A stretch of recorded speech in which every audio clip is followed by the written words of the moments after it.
Hello viewers, welcome to concept classes by Priya Bhardwaj.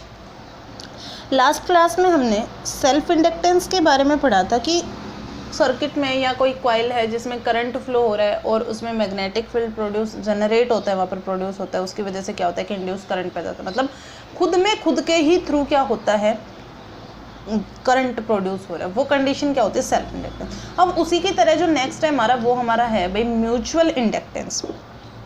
तो normal हम पहले एक बार सेल्फ इंडक्टेंस के लिए देखते हैं। कल हमने ऐसे कंडीशन करी थी कि हमारे पास कोई कॉइल है, ठीक है, इसमें अगर आई करंट फ्लो हो रहा है, ठीक है, तो इसके अंदर क्या होगा, जनरेट होगा एक इंड्यूस्ड करंट, ठीक है, एक इंड्यूस्ड करंट इसमें जनरेट होगा। अगर तो ये करंट बढ़ रहा है, ये करंट बढ़ रहा है, तब तो क्या करेगा, ये अपोज करेगा इसको, और अगर ये करंट घट रहा है तो क्या करेगा, ये इसको सपोर्ट करेगा, ऐसे कह सकते हैं। तो आज जो हमारा टॉपिक है वो है म्यूचुअल इंडक्टेंस। तो म्यूचुअल का मतलब क्या होता है, दो के बीच में। पहली बात तो यही क्लियर है कि दो के बीच में, ठीक है ना। तो देखो, सबसे पहले हम क्या करते हैं कि हम कंसिडर कर लेते हैं कि हमारे पास कोई कॉइल है कुछ इस तरह से, ठीक है, बैटरी लगी हुई है एक, और इसी के पास में एक कोई दूसरी कॉइल भी रखी हुई है, और इसमें लगा हुआ है एक गैल्वेनोमीटर। क्लियर है इतनी सी बात। ये जो फर्स्ट कॉइल है इसमें करंट फ्लो हो रहा है आई, लेट इसको हम नाम दे देते हैं प्राइमरी, और ये हमारी हो गई सेकेंडरी। क्लियर है, ये हमारी कॉइल है फर्स्ट प्राइमरी और ये सेकेंडरी। और आई जो है ना, हमने कंडीशन क्या दे दी, आई जो है हमारा वेरिएबल है। वेरिएबल का मतलब आई जो है हमारा क्या हो रहा है, चेंज हो रहा है, आई हमारा चेंज हो रहा है। तो हम बात कर रहे हैं आई इन प्राइमरी कॉइल या सर्किट। प्राइमरी सर्किट में आई है, ये क्या करेगा, ये क्या करेगा, जनरेट मैग्नेटिक फील्ड। ये जो आई है ये क्या करेगा, इसमें मैग्नेटिक फील्ड को जनरेट करेगा, ठीक है, और यहाँ पर क्या बनेंगी, फिर फील्ड लाइंस बनेंगी। और अब ये फील्ड लाइंस क्या होंगी, ये जब यहाँ से फील्ड लाइंस, इसमें से फील्ड लाइंस बनने लगेंगी, तो ये इसके थ्रू भी गुजरेंगी कुछ इस तरह से,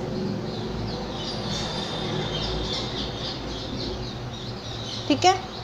तो क्या है कि अगर प्राइमरी सर्किट में करंट जो है वो चेंज हो रहा है, तो वो क्या करेगा, वो जनरेट करेगा मैग्नेटिक फील्ड, वो मैग्नेटिक फील्ड लाइंस वहाँ पर बनेंगी। एंड हम क्या लिख सकते हैं, and these field lines, and these field lines also passes through secondary coil या सेकेंडरी सर्किट, ठीक है, ये पास होंगे। तो अब अगर यहाँ पर ये सिंपल सी बात है कि आई अगर मूव कर रहा है, आई फ्लो हो रहा है, तो वहाँ पर मैग्नेटिक फील्ड बनेगा, सेकेंडरी में से पास होंगे, ये सिंपल सी बात हो गई। अब हम क्या कह रहे हैं कि इफ़ आई चेंजेस, भाई बढ़ रहा है या घट रहा है, आई चेंजेस, आई चेंजेस होगा तो क्या होगा, फ्लक्स क्या होगा, flux through secondary coil changes, ठीक है, flux through secondary circuit changes. अब ये चेंज होगा तो क्या होगा, इंड्यूस ईएमएफ होगी, ईएमएफ इसमें इंड्यूस होगी, ठीक है, ईएमएफ इंड्यूस होगी तो इसमें भी करंट फ्लो होने लगेगा ऑटोमेटिक, ठीक है। और ये जो है ये क्या दिखाने लगेगा, एक डिफ्लेक्शन दिखाने लगेगा, डायरेक्शन पर्टिकुलर वो चेक हो जाएगी बाद में। सिंपल क्या बात बताई कि अगर प्राइमरी सर्किट में करंट फ्लो हो रहा है और वो वेरी कर रहा है, चेंज कर रहा है, तो सेकेंडरी सर्किट में क्या होगा कि मैग्नेटिक फील्ड लाइंस जो प्रोड्यूस हो रही है, तो वहाँ पर फ्लक्स भी चेंज होगा, भाई बढ़ेगा या घटेगा, फ्लक्स भी बढ़ेगा या घटेगा। उसकी वजह से सेकेंडरी जो कॉइल है उसमें क्या होगा, ईएमएफ इंड्यूस होने लग जाएगी उसमें, ठीक है, और ईएमएफ जो इंड्यूस होगी उसकी वजह से क्या होगा, वहाँ पर भी करंट इंड्यूस होगा, ठीक है। ये हो गई एक सिंपल सी बात। अभी अगर हम ऐसा ही कंसिडर कर ले कि लेट अपने पास दो कॉइल है कुछ इस तरह से, कुछ इस तरह से अपने पास कॉइल से एक दूसरे के सामने रखी, करंट की जो डायरेक्शन है ये एंटी क्लॉकवाइज। अभी ये हमारी फर्स्ट हो गई primary,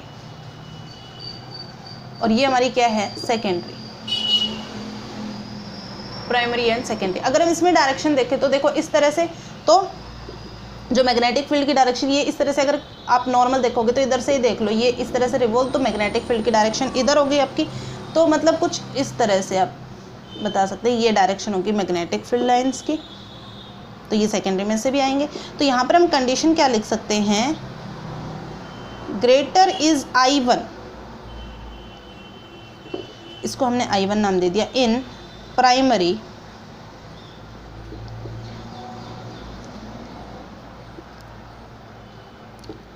greater is I1 in primary, तो हम क्या कहेंगे कि मोर विल मैग्नेटिक फील्ड,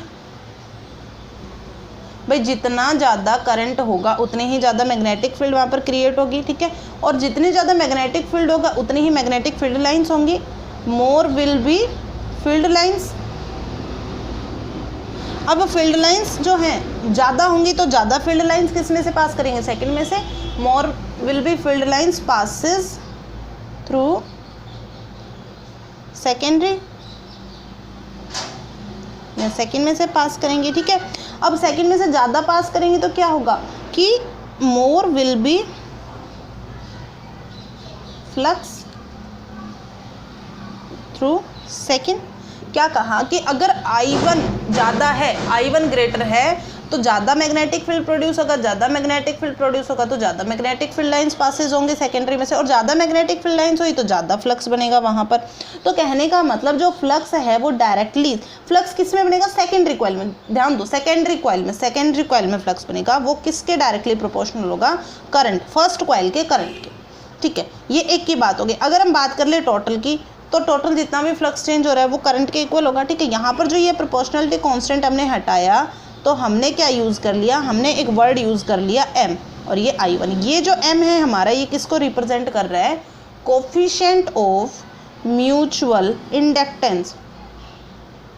फिर से समझो क्या कह रहा है कि अगर प्राइमरी कॉइल में, अब ये प्राइमरी आप ऐसा जरूरी नहीं हर बार इसी को प्राइमरी लो, आप इसको लो तो उसके अकॉर्डिंग कंडीशन सेट हो जाएंगी कि प्राइमरी में अगर करंट ज़्यादा है तो ये ज़्यादा जनरेट करेगा मैग्नेटिक फील्ड को। अब इसने अगर मैग्नेटिक फील्ड ज़्यादा जनरेट करा तो क्या होगा, फील्ड लाइंस ज़्यादा होंगे, ज़्यादा फील्ड लाइंस पास होंगी तो आपको पता है, देखो फ्लक्स क्या होता है, phi is equals to BA, field lines अगर ज़्यादा होंगी तो फ्लक्स भी तो ज़्यादा होगा। अभी अगर फ्लक्स ज़्यादा हुआ, फ्लक्स ज़्यादा चेंज होगा, तो हम ऐसा कह सकते हैं ना कि करंट जो है डायरेक्टली किस पर डिपेंड कर रहा है, फ्लक्स पर, या फिर ऐसा कह दो फ्लक्स जो है डायरेक्टली डिपेंड किस पर कर रहा है, करंट पर। वही बात हमने यहाँ से बता दी, ठीक है। ये सिंपल सी बात हो गई हमारी। ये हमारा क्या आ गया, कोफिशिएंट ऑफ म्यूचुअल इंडक्टेंस। अगर हम यहाँ से m की वैल्यू फाइंड आउट करें तो φ2 टोटल डिवाइडेड बाई I1, तो यहीं से अगर हम यूनिट की बात करें, म्यूचुअल इंडक्टेंस की यूनिट, तो फ्लक्स की यूनिट वेबर पर एम्पियर, या यही हमारी यूनिट क्या बनेगी, हेनरी, जो कि हमने सेल्फ इंडक्टेंस में भी की थी, ठीक है। हेनरी यूनिट दोनों की जो भी बनेगी सेम होगी। अब फिर से वही बात कि ये जो म्यूचुअल इंडक्टेंस है डिपेंड किस किस पर करेगा, तो म्यूचुअल इंडक्टेंस ना तो फ्लक्स पर डिपेंड करेगा ना ही करंट पर डिपेंड करेगा। एक कांस्टेंट हमने यूज़ करा, ये इन पर डिपेंडेंट नहीं करेगा, जैसे हमने सेल्फ इंडक्टेंस में पढ़ा था। m जो है हमारा किस पर डिपेंड करेगा, depends only on geometry of coils, their separation and orientation. Overall ऐसा कह सकते हो कि उसके डायमेंशन पर डिपेंड करेगा, भाई ज्योमेट्री कैसी है कॉइल्स की, कितना सेपरेशन उनके बीच में, क्या उनकी ओरिएंटेशन है, ठीक है ना, इन सब पर डिपेंड करेगा, ठीक है। तो अब यहाँ पर अगर हम बात करें, देखो फ्लक्स जो है, फ्लक्स किस में चेंज हुआ, फ्लक्स ज़्यादा किस में हुआ, सेकेंडरी कॉइल में। भी सेकेंडरी कॉइल में फ्लक्स ज़्यादा हुआ तो हम क्या बताएंगे, इंड्यूस्ड EMF इन सेकेंड, ये हमारी क्या हो जाएगी, E2 सेकेंडरी के लिए EMF इज इक्वल्स टू क्या होगी, d∅2, और ये टोटल के लिए बाई dt। भाई ये लेंज लॉ ने हमें बताया ही था, पूरा हमने चैप्टर ख़त्म करने पर हम आगे Lenz law, Faraday's law clear हो गया होगा, ठीक है ना। तो यहाँ से माइनस d/dt, और ∅2 की अगर हम बात करें तो ∅2 को हम क्या लिख सकते हैं, mi1, तो यहाँ पर हम क्या लिख लेंगे, mi1, क्लियर है। और यहाँ पर m जो है, देखो ना तो यहाँ पर ओरिएंटेशन वगैरह किसी चीज़ की बात हो रही है, नॉर्मल एक कांस्टेंट की तरह है, तो E2 को हम क्या लिख सकते हैं, माइनस ऑफ m di1/dt। और क्या डिफाइन कर सकते हैं, E2 मोड में हम डिफाइन कर सकते हैं m di/dt। dt। ये हमारा क्या आ गया, इंड्यूस्ड ईएमएफ। मतलब हम यहाँ पर क्या बोल सकते हैं, induced EMF in secondary coil is due to rate of change of current in primary coil. देखो क्या बोला, induced EMF in secondary coil is due to rate of change of current in primary coil. ये बात यही तो बता रहा है ना कि सेकेंडरी कॉइल में इंड्यूस ईएमएफ कौन सी होगी या कितनी होगी, वो जितना rate of change of primary coil में करंट का होगा। क्लियर है इतनी सी बात। इसकी जो नॉर्मल ज़्यादा से ज़्यादा बातें थी वो सब हम पहले पढ़ चुके सेल्फ इंडक्टेंस में, बिल्कुल उसी की तरह ही है हमारा, ठीक है। इसके बाद जो हमारी बात आती है कि यहाँ से अगर पूछ लिया जाए डिफाइन वन या फिर ऐसा पूछ लिया जाए define coefficient of mutual inductance, तब हम क्या करेंगे। देखो क्वेश्चन हमारा क्या है, define coefficient of mutual inductance, ये बात है हमारी, ठीक है। तो हमने क्या लिखा था, E2 is equals to M di/dt, यही किया था। यहाँ से अगर हम M की वैल्यू फाइंड आउट करें तो E2 by mode di1/dt, that means when rate of change of current in primary coil is 1 ampere per second, then coefficient of mutual inductance is equal to induced EMF in secondary coil। ये हमारी एक simple सी बात हो गई, induced EMF secondary coil के लिए, ठीक है। क्लियर है इतनी सी बात। तो इसके बाद इसी पर बेस्ड एक छोटा सा हम क्वेश्चन कर लेते हैं, ठीक है। तो लेट क्वेश्चन हमें इस तरह से गिवन है, find coefficient of mutual inductance for a part of concentric coil as shown. और ये हमें कुछ इस तरह से गिवन है, और कि एक कॉइल जो है हमारी बड़ी है, एक छोटी है। जो इनसाइड कॉइल है इसकी जो रेडियस है वो तो हम कह देते हैं कि ये तो कितनी हमारी R2, और आउटसाइड जो रेडियस है ये हमारी है R1, और करंट की डायरेक्शन इस तरह से है, ठीक है। और कंडीशन क्या अज्यूम या फिर ऐसा कह रखा है, R1 is very very greater than R2, ठीक है। अब पहली बात तो ये कि इसको 1 या इसको 2 कैसे हम डिसाइड करेंगे, तो इस बात का कोई फ़र्क नहीं पड़ता कि चाहे प्राइमरी में इंड्यूस हो, ठीक है, या फिर मतलब 1 में 2 की वजह से हो या 2 में 1 की वजह से हो, दोनों ही इक्वल बातें आएंगी, कुछ अलग नहीं आएगा। तो आप किसी को भी कुछ भी चूज़ कर सकते हो, कोई फ़र्क नहीं पड़ता। लेकिन फ़िलहाल जो बड़े वाला है उसको फर्स्ट अगर हम चूज़ करते हैं तो वो हमारे लिए ईजी रहेगा। तो देखिए कैसे, सबसे पहले हम क्या करते हैं, late assume current I1 in first coil. ये हमारी फर्स्ट है और ये हमारी सेकंड है, ठीक है। तो ड्यू टू I1 की वजह से जो क्या होगा, मैग्नेटिक फील्ड है वो जनरेट होगा, इज जनरेटेड, मैग्नेटिक फील्ड यहाँ पर जनरेट होगा, ठीक है। तो B जो होगा एट सेंटर की अगर हम बात करें तो सेंटर के लिए हमें वैल्यू पता है म्यू नॉट I/2A, और यहाँ के लिए अगर हम बात करें नॉर्मल तो म्यू नॉट I/2R1। सिंपल सी बात क्या है, ये सेंटर यहाँ के लिए बात करें तो इसके लिए जो रेडियस बनेगी R1 हो गया हमारा, ठीक है। तो मैग्नेटिक फील्ड जो अगर हम बात करें थ्रू सेकंड, तो सेकंड के थ्रू मैग्नेटिक फील्ड हमारा वो कितना हो जाएगा, म्यू नॉट I1/2R1। ये हमारा मैग्नेटिक फील्ड हो गया। तो देखिए अगर हम सिंपल सी एक बात करें, फ्लक्स φ1 थ्रू सेकंड के थ्रू φ1 जो होगा वो हमारा कितना होगा, φ2 इज इक्वल्स टू B.A। अब यहाँ से अगर हम डायरेक्शन की बात करें तो मैग्नेटिक फील्ड भी आउटवर्ड और जो हमारी करंट एलिमेंट या फिर हम बोले स्मॉल एलिमेंट एरिया का हम लेंगे वो भी outward, that means cos theta कितना होगा 0 होगा, तो ये हमें मिलेगा बी ए। दैट मीन्स हम क्या लिख सकते हैं mu naught I1/2 R1 into pi R2 square area के लिए। कहने का मतलब सिंपल से एक बात देखो कि ये कॉइल इतनी बड़ी है कि जो ये अंदर वाली सेकेंडरी कॉइल है ना ये इसके लिए सेंटर का ही काम कर रही है। इस तरह से इस बात को समझने की कोशिश करो। तो टोटल जो फ्लक्स होगा वो कितना हो जाएगा mu naught pi R2 square I1 divided by twice of R1। इसके अलावा हम क्या कर सकते हैं कि हमें क्या पता है एज फाई टू टोटल हमें एक बात पता है कि MI1, अगर आप यहाँ पर फाई 1 के अकॉर्डिंग निकालते हो तो यहाँ पर आपको MI2 करना पड़ेगा, कोई फ़र्क नहीं पड़ता इस बात से, ठीक है। तो ये अगर हम रखते हैं MI1 is equals to mu naught pi R2 square I1 twice of R1 cancel, तो M is equals to mu naught pi R2 square by twice of R1। तो ये हमारा क्या आ गया म्यूचुअल इंडक्टेंस। दो कोसेंट्रिक्स अगर हमारे पास कॉइल गिवन है जिनमें R1 जो है हमने क्या अज्यूम कर रखा है बहुत ज़्यादा ही बड़ा है R2 से, ठीक है। इसके बाद जो है मेन हम बात कर लेते हैं म्यूचुअल इंडक्टेंस दो सोलेनॉइड्स के लिए, ठीक है। नेक्स्ट है म्यूचुअल इंडक्टेंस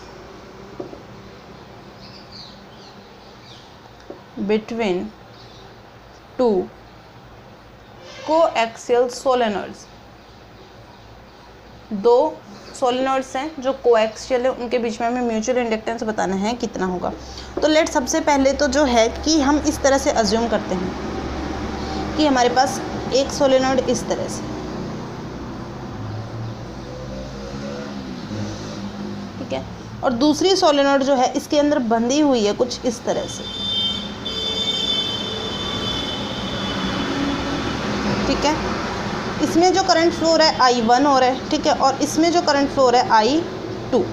इसको हमने फर्स्ट कॉइल दे दिया और इसको हमने सेकंड कॉइल दे दिया, ठीक है, सोलेनॉइड 1 और 2, और ये एक्सेस हो गया। अगर करंट जनरेट हो रहा है, करंट फ्लो हो रहा है, तो वहाँ पर मैग्नेटिक फील्ड भी जनरेट होगा, तो मैग्नेटिक फील्ड कुछ इस तरह से जनरेट होगा, ठीक है। सिंपल सी एक बात। तो यहाँ पर अगर हम सिंपल सी एक बात करें कि लेट जो लेंथ है सोलेनॉइड की वो हमने मान ली L और नंबर ऑफ टर्न्स जो है हमारे N। अगर फर्स्ट की बात करें तो N1 और सेकंड की बात करें तो N2, तो हम यहाँ से N2 और N1 को डिफाइन कर सकते हैं N2/L एंड N1/L। जो ये हमारा है ये N1 और N2 को डिफाइन करेगा यहाँ से, ठीक है। तो अगर हम यहाँ पर बात करें flux in secondary coil due to 1, वो हमारा कितना होगा डायरेक्टली प्रोपोर्शनल टू I1।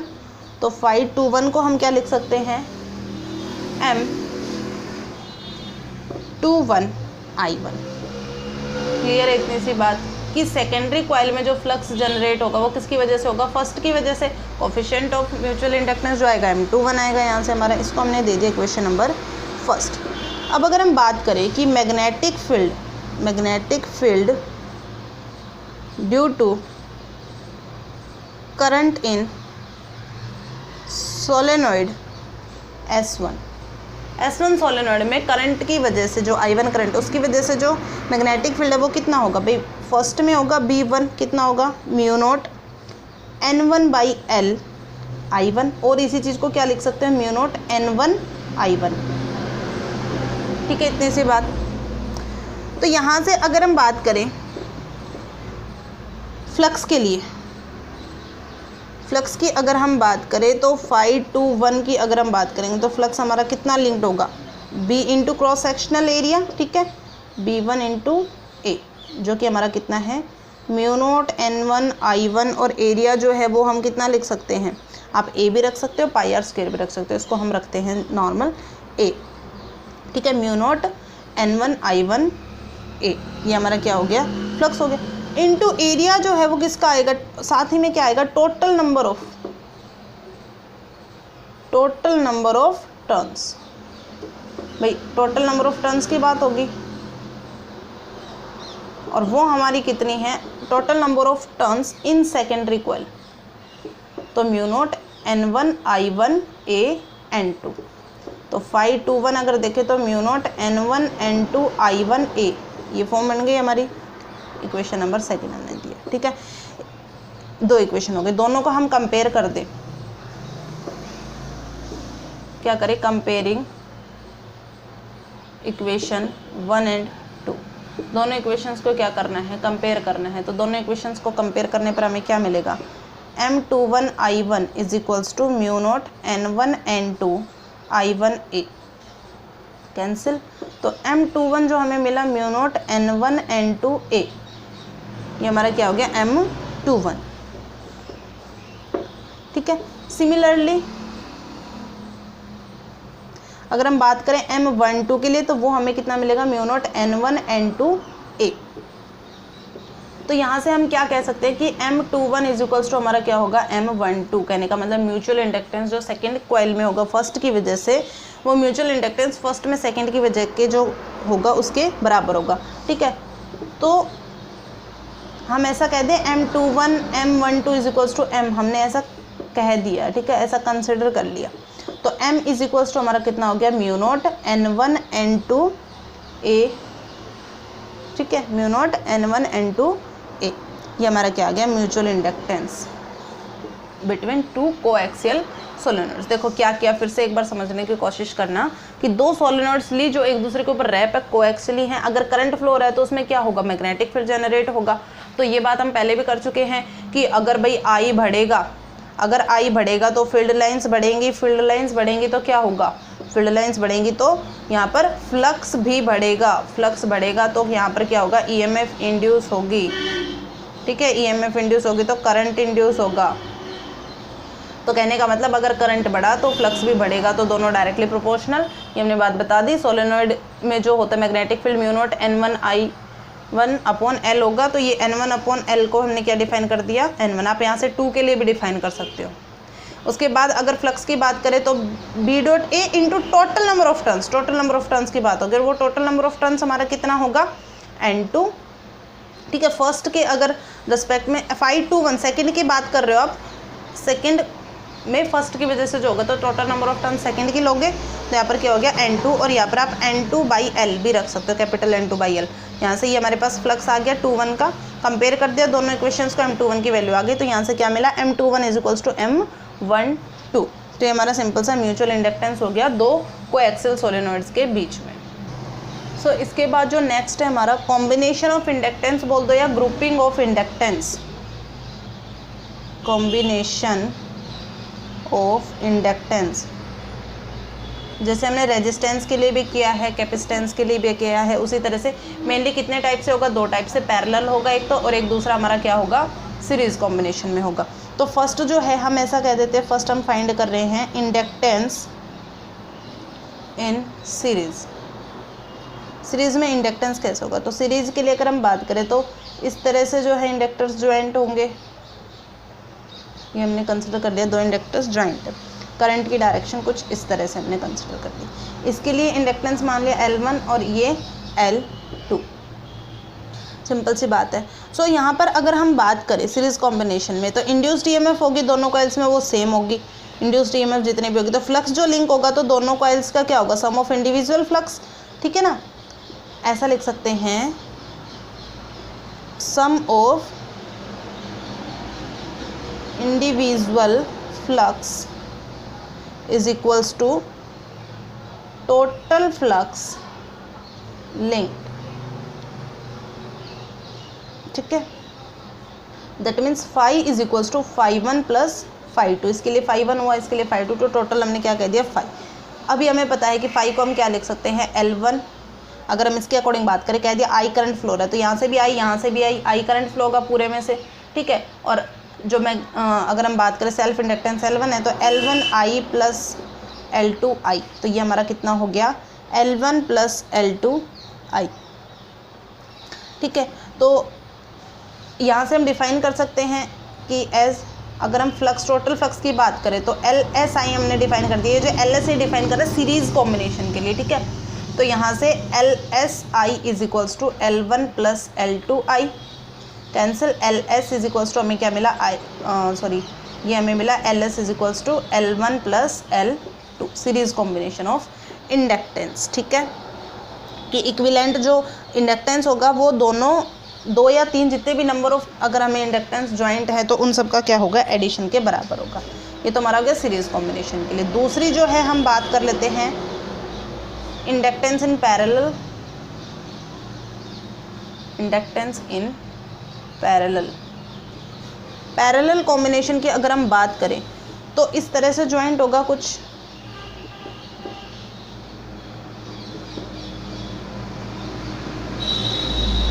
ये कुछ इस तरह से, ठीक है। तो लेट ये जो करंट फ्लो हो रहा है आई करंट फ्लो हो रहा है, तो यहाँ पर डिवाइड हो जाएगा करंट की, हमने कह दिया इसमें I1 करंट फ्लो हो रहा है और इसमें I2। इंडक्टेंस की बात करें तो इसका L1 और इसका L2, टोटल जो करंट हमें बाहर मिलेगा वो कितना मिलेगा I। दैट मीन्स I जो है हमारा वो कितना है I1 प्लस I2। अगर rate of change of I अगर हम डिफाइन करें di/dt तो कितना हो जाएगा di1/dt प्लस di2/dt। अब रेट ऑफ चेंज हो रहा है, करंट चेंज हो रहा है तो क्या होगा, ईएमएफ इंड्यूस होगी। तो इंड्यूस्ड ईएमएफ की अगर बात करें, इंड्यूस्ड ईएमएफ तो ई हमारा कितना हो जाएगा, इंड्यूस्ड ईएमएफ जो है हमारा कितना हो जाएगा, अगर हम लिखें तो ई इज इक्वल्स टू, जिसको हम स्मॉल ई से डिनोट करते हैं, माइनस ऑफ L1 di1/dt, ठीक है, और क्या होगा माइनस ऑफ L2 di2/dt, इसी के इक्वल होगा, ठीक है।